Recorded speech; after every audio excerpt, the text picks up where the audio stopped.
Apocalipse capítulo 3, a partir do verso 1.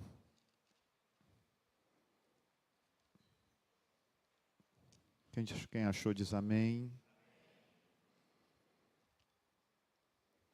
Escreve ao anjo da igreja em Sardes. Assim diz aquele que tem os 7 Espíritos de Deus e as estrelas. Conheço tuas obras. Tens fama de estar vivo, mas estás morto. Fica alerta e fortalece o que ainda resta, estava para morrer. Porque não tenho achado tuas obras perfeitas diante do meu Deus. Portanto, lembra-te daquilo que tens recebido e ouvido. Obedece e arrepende-te. Pois se não estiveres alerta, virei como um ladrão, e tu não saberás a hora que virei contra ti. Mas em Sardes também tem algumas pessoas que não contaminaram suas vestes. Elas andarão comigo vestidas de branco, pois são dignas. Assim, o vencedor será vestido de vestes brancas, e de maneira nenhuma riscarei seu nome do livro da vida. Mas, pelo contrário, reconhecerei seu nome diante de meu Pai e diante de seus anjos. Quem tem ouvidos, ouça o que o Espírito diz às igrejas. E vamos falar um pouco hoje sobre aquilo que a gente acabou de ver. Um pouco sobre quando a igreja dorme. A igreja de Sardes estava nessa condição. Estava plantada numa cidade que teve seus dias de glória no passado. Essa cidade foi capital de um reino, o reino da Lídia, no século 7 a.C. Era uma cidade opulenta, rica, próspera. Não que na época que essa carta foi escrita, a igreja ainda não fosse rica, ela ainda era uma cidade rica e próspera, mas já não tinha o mesmo glamour que do passado. Uma das características da cidade de Sardes é que ela foi construída no alto, uma colina muito alta, cercada por precipícios bem íngremes, de difícil escalada, e ela era protegida por uma grande e alta muralha. Ela era tão segura que nunca foi vencida por inimigo nenhum num confronto aberto. Apenas 2 vezes na história, a cidade de Sardes foi invadida. A primeira vez no ano 529 a.C., os persas cercaram a cidade por 14 dias. E só conseguiram invadir a cidade porque de madrugada os soldados de Sardes cochilaram. E os persas conseguiram entrar por uma pequena fresta, um pequeno buraco na muralha, o único ponto vulnerável da muralha. E ao conseguirem entrar, subjugaram aquela cidade. É interessante que no ano 218 a.C., ou seja, 311 anos depois, a cidade vai cair pela segunda vez. E de que forma? Absolutamente igual da primeira vez. A mesma estratégia que os persas utilizaram foi utilizada por Antíoco Epifânio. Os soldados dormiram e eles novamente entraram por um buraco da muralha. Portanto, quando Jesus escreve esta carta à igreja, e ele diz, fica alerta, e ele diz isso lá no verso 2, e ele diz no verso 3, se tu não estiveres alerta, aquela igreja entendeu perfeitamente do que se tratava, porque a história da cidade se fundia com a história da igreja. Por 2 vezes a cidade caiu, porque dormiu. E Jesus agora, se utilizando da história da própria cidade, diz para aquela igreja naquela cidade. Lá atrás essa cidade foi 2 vezes tomada, porque não estiveram alerta. Fique alerta, igreja de Sardes. Porque se você não estiver alerta, eu virei como ladrão para a prestação de contas, e tu não saberás a hora em que virei contra ti. Portanto, Jesus se utiliza de um fato que estava bem na memória daqueles moradores, para dizer: não pense que isso acontece só com a cidade. Isso está acontecendo com você. Assim como a cidade caiu por conta de autoconfiança, assim como a cidade caiu por falta de vigilância, Jesus agora estava se utilizando da história para tentar fazer com que a igreja voltasse aos trilhos. Cuidado com a autoconfiança, igreja de Sardes. Cuidado com a falta de vigilância, porque vocês não sabem nem o dia e nem a hora do acerto de contas. Sardes era uma cidade, como muito comum da cultura grega e romana, onde se respirava a imoralidade. Infelizmente, vocês perceberam aqui na peça que quando o Espírito Santo pegou o bornal da igreja e tirou o primeiro pecado, vocês lembram qual foi o primeiro pecado? Mundanismo. O grande problema da igreja de Sardes foi o mundanismo. A igreja se contaminou com o ambiente ao seu redor. O mundo entrou dentro da igreja. E agora, ela estava adormecida. A carta à igreja diz que muitos já estavam mortos. Se você pegar na Bíblia, em muitas ocasiões, a palavra sono, adormecer, está relacionada à morte. Porque quando você dorme, você está indiferente, insensível à realidade ao seu redor. Você está desconectado. Era exatamente isso que acontecia com aquela igreja.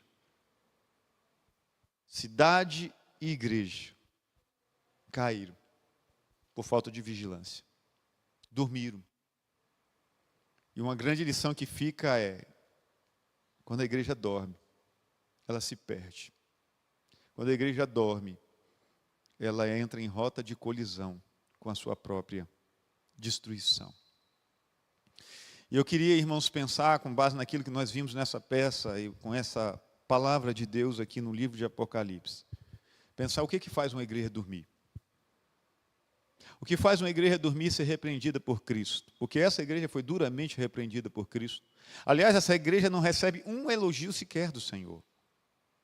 Ele apenas faz menção de que naquela igreja ainda existiam umas poucas pessoas não contaminadas. Mas ele não tem um elogio sequer para aquela igreja. O que fez aquela igreja dormir? O que fez aquela igreja ser repreensão de Cristo? E aquela igreja, hoje, ao examinarmos essa carta, ela está aqui para, de outra forma, fazermos a leitura sobre nós mesmos. Nos colocarmos diante do espelho. E como eu já disse, a primeira causa foi o mundanismo. Aquela igreja, em vez de influenciar, foi influenciada. Ao invés de disseminar os valores do reino de Deus, ela assimilou a cultura do mundo. E entenda mundo aqui não como questão geográfica. Entenda mundo como um sistema de valores contrários ao reino de Deus. Nessa batalha, quem perdeu lá foi a igreja. Não foi a igreja que expandiu o reino. Foi a igreja que foi contaminada pelo mundo, pelos seus valores. A igreja de Sardes, ela tornou-se aquilo que Jesus vai dizer depois lá nos evangelhos. Quando nós perdemos o testemunho, ele diz que quando nós perdemos o testemunho, nós somos um sal sem sabor. Uma candeia que não tem luz. E eu te pergunto, para que serve sal que não tem sabor? Para que serve uma candeia que não ilumina? Jogar fora. Queridos, e Sardes não adormeceu, porque quando você estuda aqui a história das igrejas, 7 igrejas do Apocalipse, você vai perceber uma coisa. A maior parte delas sofreu dura perseguição. Perseguição dos romanos, perseguição dos religiosos que se opunham ao cristianismo, como por exemplo os legalistas, os da circuncisão, os judaizantes. A igreja não sofreu perseguição, a igreja de Sardes não sofreu oposição religiosa. Aquela igreja não foi uma igreja contaminada por heresias. Você não vê aqui na carta da igreja de Sardes dizendo assim: olha, aqui na igreja de Sardes tem nicolaíta. Na igreja de Sardes tem aqueles que estão pregando as profundezas de Satanás. Não tinha heresia naquela igreja.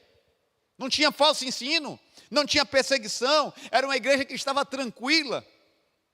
É uma igreja que vivia em paz. Mas aquela igreja adormeceu por causa do pecado. E é interessante que uma igreja adormecida, ela não é perseguida. Se tem uma coisa que não acontece com a igreja que está dormindo, é perseguição. Sabe por quê? E isso é duro, mas é a verdade. O diabo não se dá o trabalho de perceber uma igreja que não incomoda. O diabo não se dá o trabalho de perceber uma igreja que está morta, porque morto não faz diferença. E Jesus disse para aquela igreja: a maior parte já morreu. Você sabe o que Jesus estava dizendo para aquela igreja? A maior parte do povo que está aí não é crente de verdade. Não é convertido. Não tem vida. É morto. E por isso que aquela igreja não era perseguida. O diabo olhava assim: não posso perder tempo com essa igreja. A verdade, irmãos, que igrejas onde o pecado é tolerado, elas são alvos da repreensão de Jesus. Aquela igreja, ela fazia vista grossa ao pecado. Os seus membros viviam de uma forma moralmente condenável. O Senhor não teceu nenhum elogio àquela igreja. E quando eu penso sobre a história dessa igreja adormecida, eu penso no que aconteceu com um jovem na Bíblia chamado Eutico. A história dele está lá em Atos capítulo 20. Paulo pregava, e ele prolongou o seu sermão, e aquele jovem estava sentado numa janela. E o lugar era um tanto quanto alto. E vencido pelo cansaço, depois de Paulo ter se prolongado na sua preleção, aquele jovem caiu da janela e morreu. Quando eu penso em tudo isso que estava acontecendo na igreja de Sardes, eu penso nesse acontecimento e faço um paralelo. A igreja dorme quando ela se coloca num local inadequado. Janela é lugar de você sentar? Não é lugar de se sentar. Janela não é lugar onde se ficar. Janela é uma divisa com o mundo. Eutico representa aqueles que estão na igreja, que estão metade aqui e metade fora. Estão ouvindo as vozes que vêm de dentro, a voz de Deus, a voz do Espírito Santo, mas ao mesmo tempo estão distraídos com as vozes que vêm de fora, com os sons e as luzes que vêm do mundo. E quando a igreja se coloca num lugar inadequado, e entenda igreja, pessoas, tá, irmãos? Esquece instituição, esquece parede. E eu disse isso recentemente, aliás, mais de uma vez. Os lugares que nós frequentamos revela aquilo que nós estamos buscando. Gente que se coloca na divisa com o mundo e que começa a frequentar certos lugares, mostra aquilo que o coração está buscando. E quando a gente se coloca em lugar inadequado, isso produz distração. Porque se você se coloca na janela, você vai começar a ouvir o barulho do carro que passa lá fora. Você vai ouvir a conversa que vem de fora, os sons que vêm dos bares. E você não vai conseguir se concentrar naquilo que Deus está falando com você. E quando você se distrai com o mundo, a distração, e isso é uma síndrome, são um conjunto de fatores, um leva ao outro. Essa distração vai produzir sonolência. Todo crente que começa a se distrair com o mundo, que se coloca na janela, em algum momento vai adormecer. Vai se desconectar do Senhor.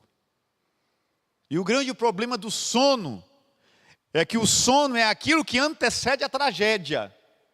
Todo crente que começa a dormir, o próximo passo é a queda. E a queda produz a morte. Era exatamente isso que tinha acontecido naquela igreja. Se colocou na divisa com o mundo, se distraiu com o mundo e seu comportamento, assimilou a cultura do pecado, trouxe para dentro da igreja, se distraiu com tudo isso, tornou-se sonolenta. E porque se tornou sonolenta, começou a espalhar a morte. Exatamente como aconteceu com aquele jovem. Cuidado com os lugares onde você tem se colocado. Você quer ver uma outra característica que fez aquela igreja adormecer? Interessante que o texto diz assim, Jesus fala para aquela igreja, eu conheço as tuas obras. Jesus não disse que aquela igreja não tinha obra. Jesus disse que ela tinha obras. Eu conheço as tuas obras. Eu sei o que vocês estão fazendo aí. Aquela igreja produzia algumas coisas. Aquela igreja produzia, entre aspas, algumas obras. Apesar de toda a sua frouxidão moral. Reprovável à luz da palavra de Deus. É bem provável que a igreja de Sardes não fosse uma igreja, se fosse nos dias de hoje, que você ia olhar para ela, essa igreja é uma igreja perdida, não. A igreja de Sardes é aquele tipo de igreja que as pessoas olham, olha, essa igreja é nota 10, viu? Boa teologia, uma boa liturgia de culto. Esse pessoal até ajuda os mais necessitados. Eles se importam. Tudo isso, bem provavelmente, era feito na igreja de Sardes. Porque Jesus disse que eles tinham obras. Mas era feito em benefício de sua própria reputação. E não para a glória de Deus. Aquela igreja estava produzindo muitas coisas. Mas não para que Deus fosse exaltado. Por que eles estavam fazendo isso? Porque a preocupação maior daquela igreja não era aquilo que Deus ia pensar.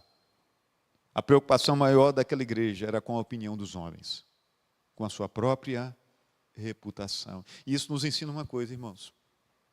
Por mais importante que sejam as obras que nós como igreja possamos produzir, e o bem que nós possamos fazer às pessoas, se a nossa igreja, se nós, cada um de nós que fazemos parte de uma comunidade, não levarmos a vida com Deus a sério, essas obras produzem repulsa em Jesus. Elas não foram aceitas diante do Senhor. Conheça as tuas obras.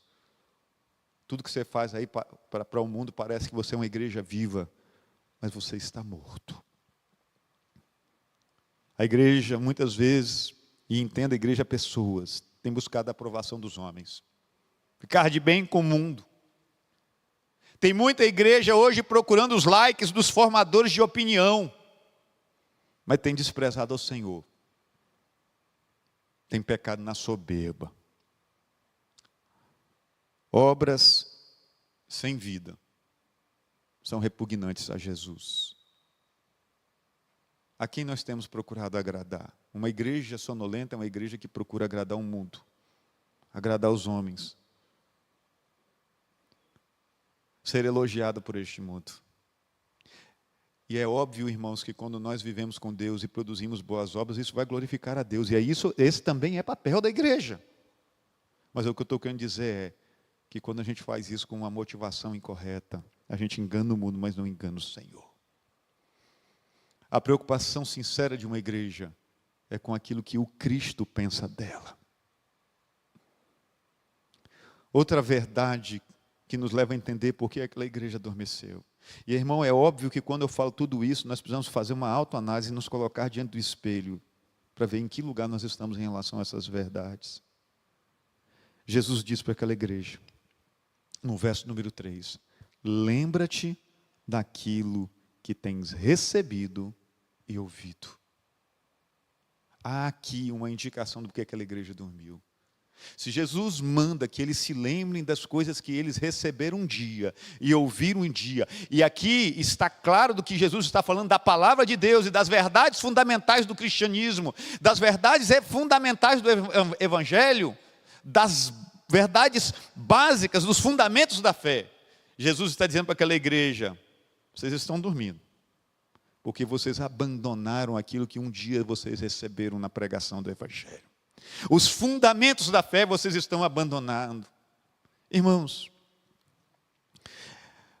é óbvio que é importante crescer no conhecimento do Senhor, aprofundar nosso entendimento por meio de estudo, mas não importa o quanto nós possamos aprender e crescer, nós nunca devemos abandonar os fundamentos da fé.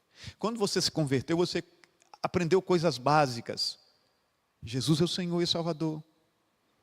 Você precisa entregar a sua vida, se arrepender dos seus pecados. Você precisa crer nele. Aquele que se converte, a velha vida ficou para trás, eis que, campanha de missões que a gente falou hoje, 2 Coríntios 5,17, eis que se alguém está em Cristo, tudo se fez novo. Isso fala de santidade, isso são verdades básicas, fundamentos da nossa fé. Santificação. Mas o que tinha acontecido naquela igreja? Eles tinham esquecido tudo aquilo. Eles não estavam mais levando aquilo a sério. Eles perderam a afeição pela palavra de Deus, por ler a Bíblia, por estudar os oráculos do Senhor. Uma igreja que adormece é uma igreja que começa a desprezar o ensino.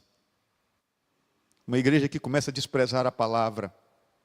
Uma igreja que começa a se enamorar das filosofias seculares. Que começa a substituir o genuíno alimento espiritual pela palha do mundo.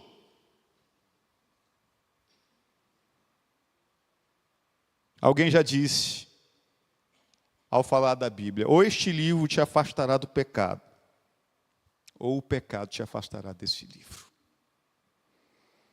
Quando nós abandonamos as verdades fundamentais do Evangelho, quando nós perdemos o prazer pela palavra, a gente começa a dormir, ficar sonolento. Qual foi a última vez que você abriu a sua Bíblia e procurou ler esse texto sagrado de forma prazerosa? Qual foi a última vez que você se dedicou a ler a Bíblia de forma gostosa? Sabe, sem aquele compromisso com outras coisas. Não, eu vou parar aqui para ouvir Deus falar comigo. Qual foi a última vez que você fez isso? Aquela igreja já não fazia mais isso. Por isso ela adormeceu. O mundo entrou dentro da igreja. As pessoas estavam mais preocupadas com a opinião dos homens do que com a opinião de Deus. Elas tinham abandonado a palavra de Deus. E por isso adormeceu. E uma igreja que adormece não faz diferença na vida de mais ninguém. Foi isso que nós vimos aqui. As pessoas estão clamando, as pessoas estão morrendo. Mas quando a igreja se envolve com o mundo, com o pecado, ela não tem mais vigor. Me diga uma coisa, quando você chega na sua casa e você chega de noite, depois de um dia de trabalho, você dorme por quê? Porque você está cansado. Cansado da fadiga do dia, não é isso? O seu corpo está pedindo para você dormir. Sabe por que a igreja dorme? Porque não tem coisa que cansa mais a gente do que o pecado. O pecado é um fardo muito pesado. O pecado vai destruir a sua consciência. O pecado cansa. O pecado é um jugo que a gente não consegue levar. É tão pesado que a Bíblia descreve o pecado como uma escravidão. Quando você se dá ao pecado, você se torna escravo. E você já viu escravo que não está cansado? O escravo está sempre cansado. Porque serve a um Senhor tirano. Por isso, irmãos, nós precisamos tratar com muita seriedade o pecado na igreja. Muita seriedade. É óbvio que em todo tempo haverá pecados ocultos. Mas Deus, pela sua palavra, Ele nos chama para conserto, para aliança. O maior problema do pecado não é nem você pecar, é você não resolver o problema. Deus nos chama para conserto, para restauração, para arrependimento. E aqui, o texto não apenas nos indica quando a igreja dorme, mas o texto nos indica o que Jesus pode fazer para despertar uma igreja que dorme. O texto diz assim, no verso de número 3, portanto, lembra-te daquilo que tens recebido e ouvido, obedece e arrepende-te. O primeiro passo, irmãos, é arrependimento. Porque o Espírito Santo, esse mesmo Espírito Santo que foi aqui dramatizado nessa peça, ele vem e fala ao nosso coração. Ele acende a luz vermelha na nossa mente, na nossa alma, quando algo não vai bem, quando o pecado tem tomado nosso coração. O que nós precisamos é acenar em obediência àquilo que o Espírito Santo está nos dizendo, porque ele convence o homem do pecado. Arrepende-te. Muda a sua forma de pensar, porque arrependimento é isso, é mudar a mente. Mude a sua forma de pensar em relação a essas coisas. Aceite a obra do Espírito Santo na sua vida. Entenda que não há como estar bem com Deus enquanto você quer comungar do pecado. O chamado de Jesus é um chamado para o arrependimento, para o quebrantamento, para a humilhação, para a confissão. Davi diz que enquanto ele calou os seus pecados, até os seus ossos envelheceram. Tem muita gente doente, muita gente para o médico, e que dói aqui, e que dói ali, e o médico faz exame e não acha diagnóstico. Pecados não confessados. A alma envelheceu. A alma adoeceu. Muita gente sonolenta, porque não quer confrontar os seus próprios pecados. Jesus nos chama ao arrependimento. Como eu disse, Jesus também nos chama a uma volta à palavra. Olha, lembra-te, vocês já receberam da palavra, ouviram, obedeça essa palavra. Irmãos, todo despertamento, todo avivamento, toda restauração começa com uma volta à palavra.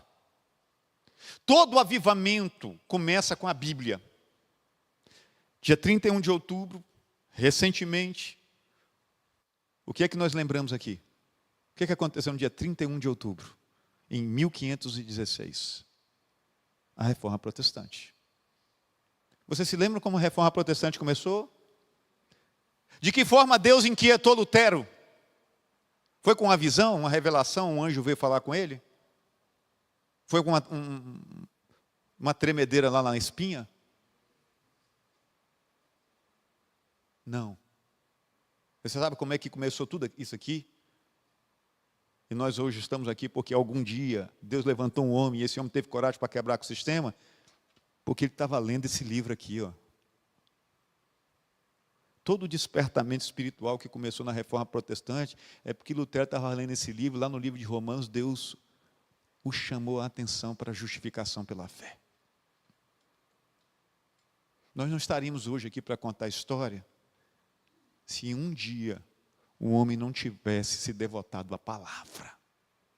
Todo o avivamento, todo o despertamento que começou na Reforma Protestante foi uma volta à palavra. Dos 5 solas da Reforma, um diz o quê? Sola Escritura. Somente a Escritura. O avivamento que eu e nós precisamos, que a igreja precisa para deixar de dormir e fazer diferença nas vidas, sabe qual é? É um avivamento que começa por essa palavra.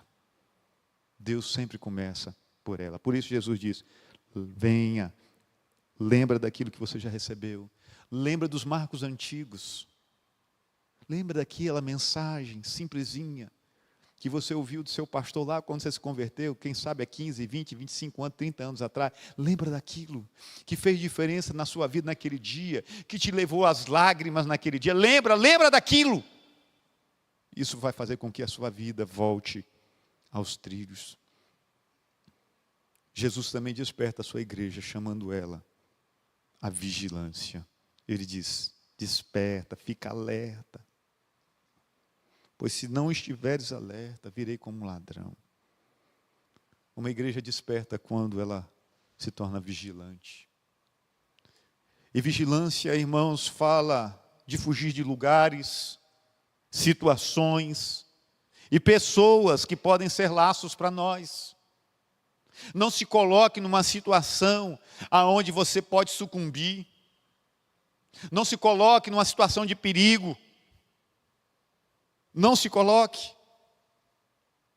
E quando eu penso sobre isso, eu penso de José lá no Egito. Quando a mulher de Potifar quis agarrar ele. Ele, perna para que te quero. Ele fugiu. Nós crentes, irmãos, temos que fugir da aparência do mal. Não é isso que está escrito lá? Paulo escreve aos Tessalonicenses. Mas hoje eu vejo uma geração que acha que não tem nada a ver. Aliás, essa expressão não tem nada a ver. Eu acho que ela foi cunhada no quinto dos infernos.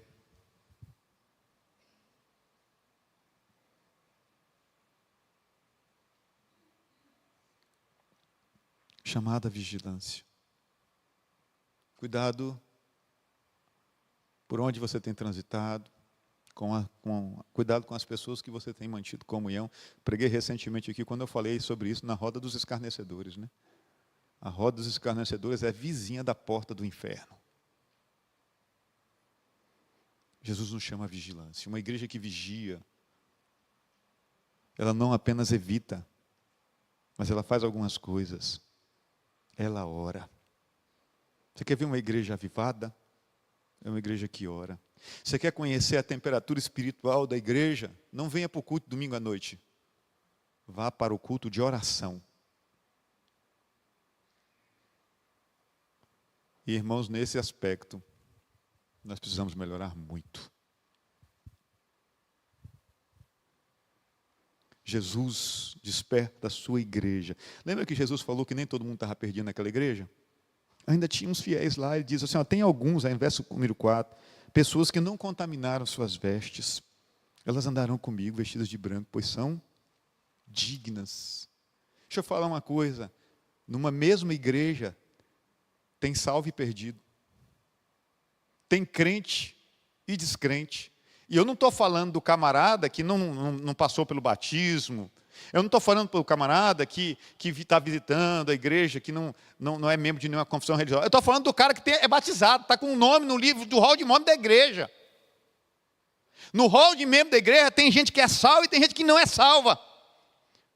Tem gente que foi batizada e tem gente que tomou um mergulho.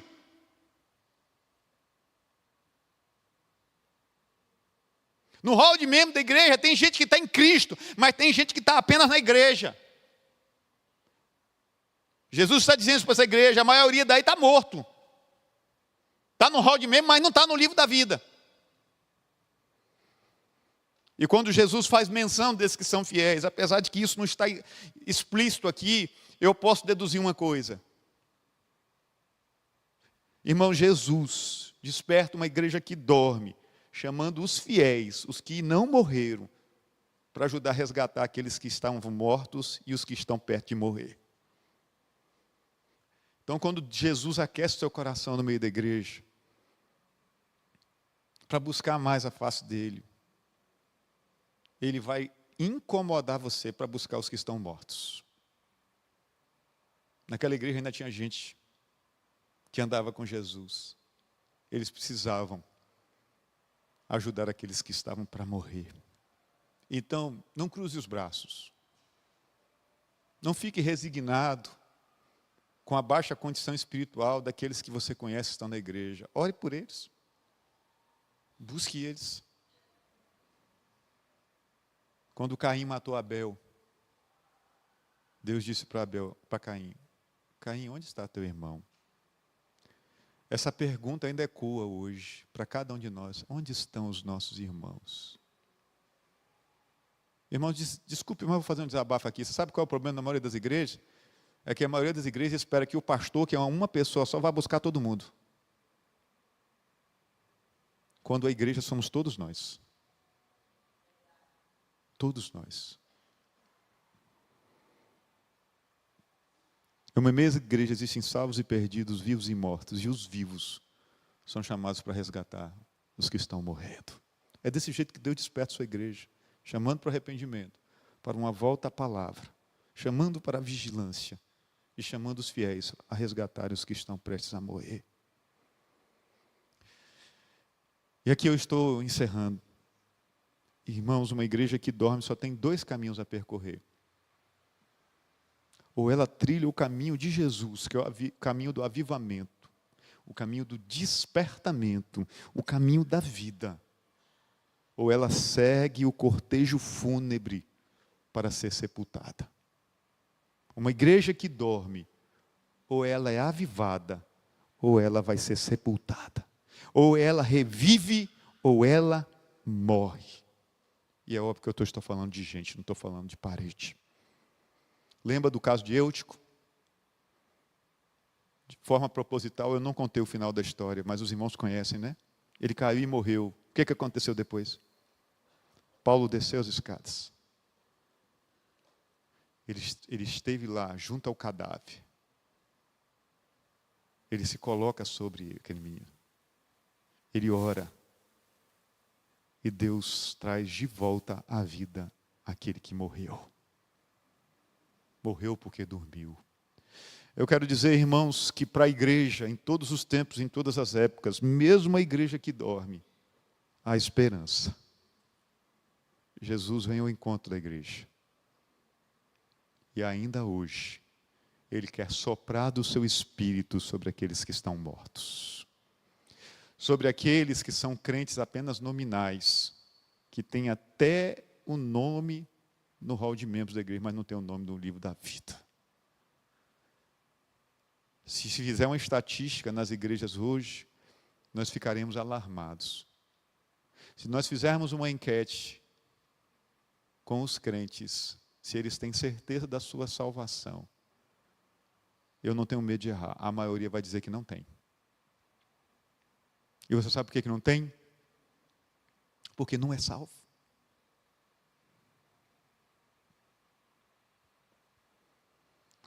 Quero convidar você a ficar em pé nesse momento.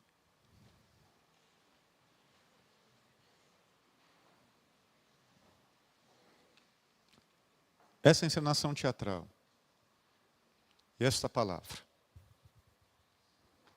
foi para que nós repensássemos essa noite, à luz de tudo que vimos e ouvimos, qual é a condição espiritual em que nós nos encontramos. Você está desperto ou dorme? Quem dorme está perto da morte. Mas Jesus ainda chama. Jesus ainda convida aos mortos que vão a Ele. E Ele dá a vida.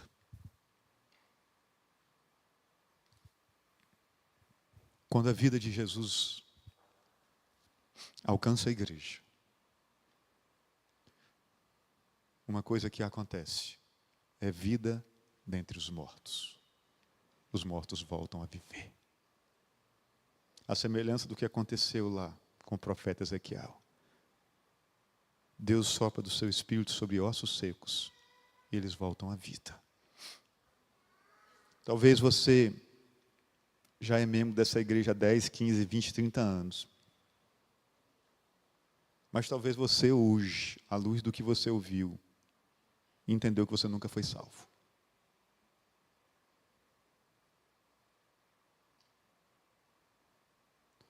Baseado nisso, você tem nessa noite a chance do Senhor de realmente se entregar a sua vida a Cristo. Eu quero convidar você a fechar os seus olhos e baixar a sua cabeça. A igreja viva, e a igreja somos nós, eu e você, ela vai fazer diferença na vida de todas aquelas pessoas. Perceba se você está sendo vivo, se você está vivo, pela diferença que você faz na vida de alguém. Perceba. Eterno Deus, nós louvamos o Teu nome. Porque reconhecemos, ó Deus, que tudo nesse culto foi movido para que o Senhor falasse aos nossos corações essa noite. A Tua palavra, ela é penetrante mais do que espada de 2 gumes. E eu tenho certeza, Senhor, que nessa noite o Senhor incomodou a muitos aqui. Que por Tua graça e pela ação do Teu Espírito Santo, o Senhor quebre com todo o pecado em nome de Jesus. Com toda a escravidão em nome de Jesus.